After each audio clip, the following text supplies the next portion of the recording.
Bonjour et bienvenue dans le texte qui s'appelle « L'expansion de l'éternité de l'âme ».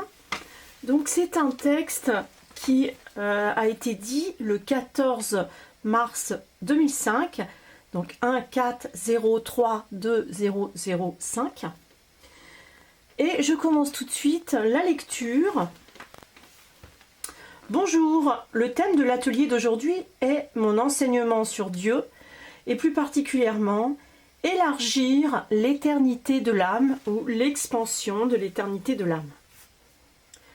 Dans ce sujet, je montre que l'âme est éternelle, qu'elle possède la technologie comme à l'origine, qu'elle peut transformer tout d'abord l'espace extérieur vers l'éternité et qu'ainsi l'homme, qui vit déjà éternellement, est comme dans un environnement naturel.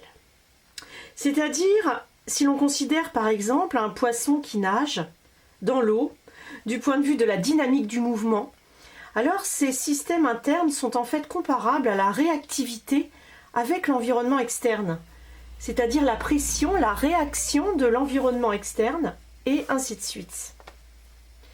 Voilà, donc dans ce texte, Grabovoi va nous montrer que l'espace externe, grâce à notre âme, peut finalement s'aligner sur l'éternité de notre âme.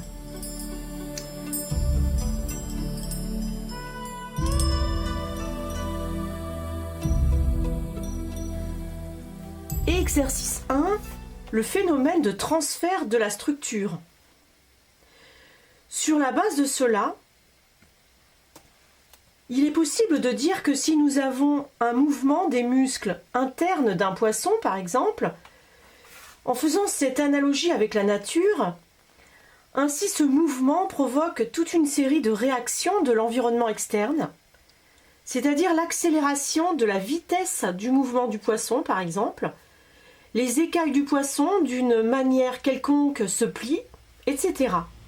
Et en raison de cela, nous pouvons voir, bien sûr, c'est un exemple schématique, qu'il existe un phénomène de transfert de structure comme Dieu le fait.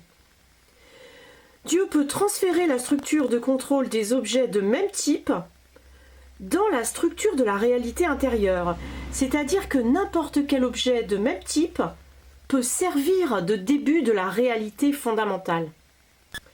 Par exemple, quand on considère le monde fondamental, nous pouvons dire qu'il s'agit d'une projection d'un phénomène plus simple, n'est-ce pas? Un phénomène externe ou interne.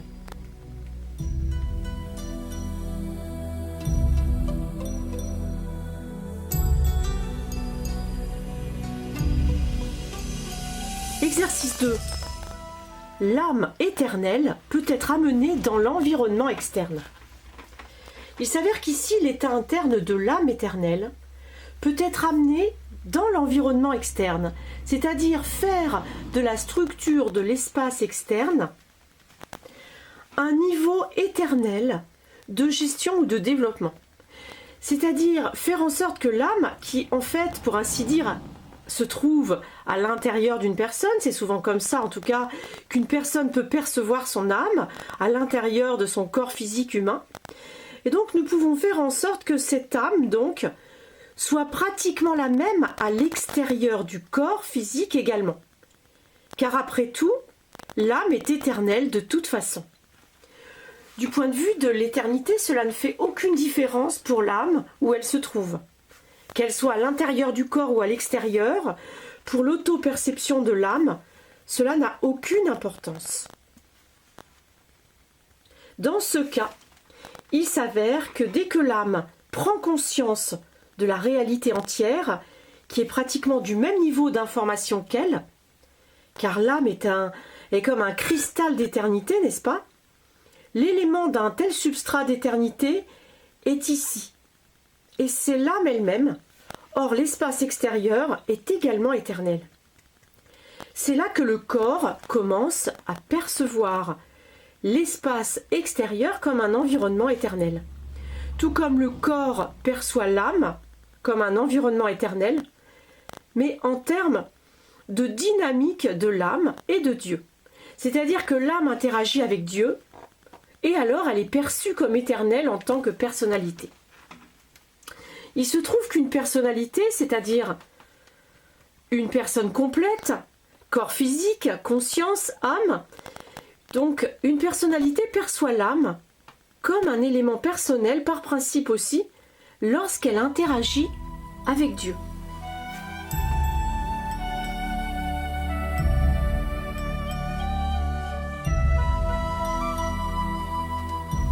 Exercice 3. Acquérir les caractéristiques de la personnalité de Dieu. C'est-à-dire qu'en interagissant avec Dieu, tout élément d'information acquiert des caractéristiques personnelles. Alors cela est clair, il s'agit des caractéristiques de la personnalité de Dieu. Lorsque nous commençons à analyser cette structure, il s'avère que la personnalité, la structure de la personnalité est la voie vers une telle perception de soi. Lorsque l'environnement extérieur est le même que l'environnement intérieur, l'environnement de l'âme, c'est-à-dire qu'il est éternel, cet environnement. Il en ressort donc que partout où s'étend ce niveau de gestion, ou encore ce regard de l'âme, partout nous voyons l'éternité sous une telle forme dans laquelle cette éternité existe. Il s'avère donc qu'en général, il s'agit d'une certaine position ou d'un certain point de vue, n'est-ce pas ? Par exemple, vous pouvez voir une forêt au loin, mais vous pouvez aller à l'intérieur et voir une autre structure fondamentale de cette forêt, n'est-ce pas ? Et quand nous voyons objectivement, alors nous appréhendons une autre propriété de l'environnement externe.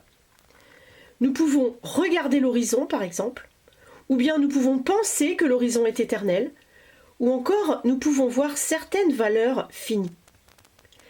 Il s'avère que nous considérons ici une certaine pression de l'éternité, oui, comme un certain vent, ou au contraire une absence de vent.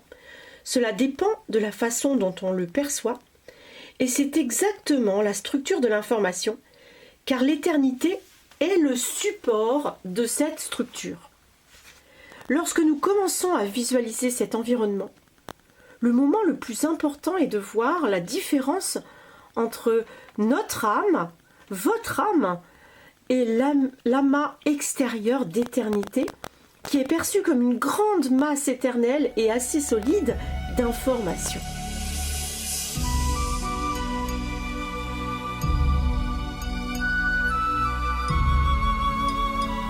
Exercice 4, le corps physique, contact personnel avec l'éternité par la matière.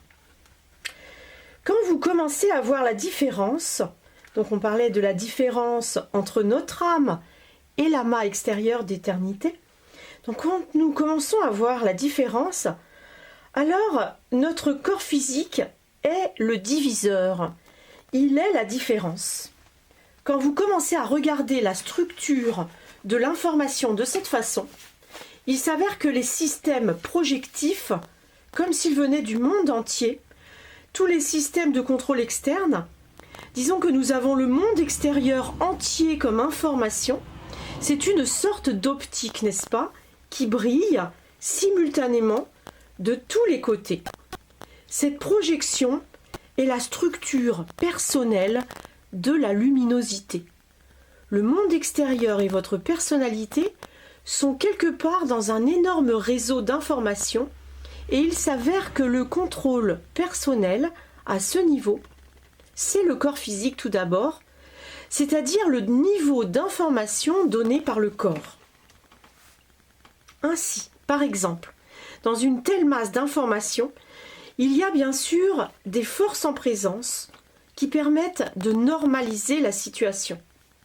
Si une personne a des problèmes de santé, alors naturellement, quand une très grande quantité d'informations éternelles peut être nivelée par le simple fait d'avoir un contact avec ce système, alors cela donne du tissu éternel, c'est-à-dire que la personne va mieux, elle est guérie grâce à ce contact.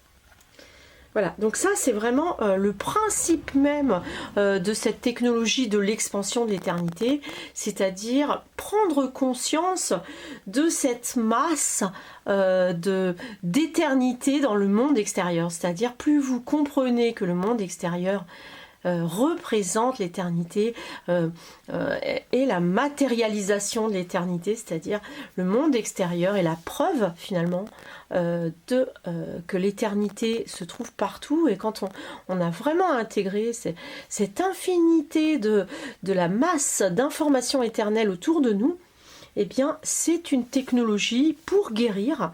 Et donc, il suffit finalement de se laisser absorber, de se laisser, on va dire, j'allais dire contaminer, mais c'est un peu négatif comme mot, mais se laisser envahir, se laisser régénérer finalement par cette masse d'éternité qui nous entoure. Hein. Donc, pensez vraiment que, ce que disait Grabovoi dans un des exercices précédents, qu'il s'agit vraiment d'une position. Une position de notre conscience finalement, d'être toujours dans cette conscience que l'éternité, une masse infinie d'éternité se trouve autour de nous, et ça c'est vraiment un regard qui est facile finalement de poser sur le monde. Hein. Il suffit de regarder la beauté du monde, hein. Bon, c'est facile de regarder la beauté de la nature dans les endroits qui sont beaux, mais maintenant moi je m'entraîne aussi à regarder la beauté dans des endroits entre guillemets moches, c'est-à-dire par exemple des endroits où il y a beaucoup pas de pollution, mais quand même beaucoup de traces humaines qui sont pas forcément bien alignées. Mais il faut comprendre que cette partie, même si elle est pas très belle, je veux dire des zones urbanisées un peu polluées, c'est pas forcément beau, c'est sûr. Mais si on arrive à percevoir l'éternité aussi dans ce genre de lieu, eh bien, parce qu'elle est là, hein, cette masse d'informations éternelles se trouve là, même dans les endroits qui sont un peu abîmés. Elle est toujours là, cette éternité, c'est-à-dire que la vie est toujours là. Même quand tout a l'air mort, quand tout a l'air abîmé et détruit finalement, il y a toujours la vie qui dort en dessous. Et voilà, c'est vraiment, d'ailleurs c'est aussi une pratique de la résurrection, ça, c'est-à-dire de percevoir la vie même dans la mort, quoi. Par exemple, dans un corps mort, de voir que la vie a existé dedans et qu'elle porte cette information de la vie par ce qu'elle a été, si vous voulez. De la même manière, vous pouvez aussi percevoir comme ça dans ce qui sera, de percevoir la vie dans ce qui sera. C'est-à-dire que l'instant présent, percevoir la vie dans l'instant présent, ça c'est facile et c'est une chose importante bien sûr, mais vraiment d'arriver à percevoir la vie tout le temps. Et c'est la vie, dans un autre texte qu'on a dû voir ensemble d'ailleurs, la vie elle porte en elle cette dimension éternelle à chaque instant, dans tout ce qui est, dans n'importe quel objet, dans n'importe quelle action, même une action négative, il y a de la vie quoi. Et ça, c'est un regard qu'on pose sur le monde, qu'on doit faire l'effort de poser sur le monde au début, puis après on va se rendre compte que c'est un automatisme, et du coup, eh bien, c'est comme ça qu'on va pouvoir vraiment amener un monde éternel sur la Terre et dans le monde matériel. Hein.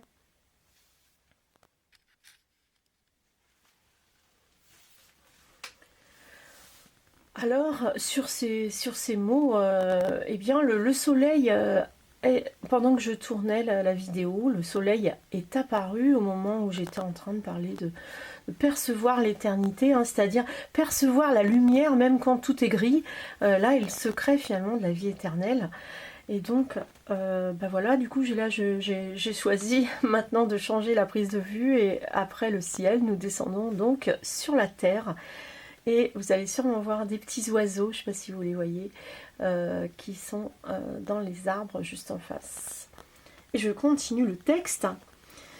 Donc, pour devenir sain dans cette technologie, vous devez simplement voir, envisager le plus de contact possible entre votre corps physique et cette information d'éternité qui se trouve donc à l'extérieur. Ensuite, il s'avère que vous entrez réellement dans l'éternité, et en réalité, le corps commence à comprendre cette structure du développement éternel à travers la technologie, la technologie bien sûr, de votre propre perception du corps et du monde extérieur.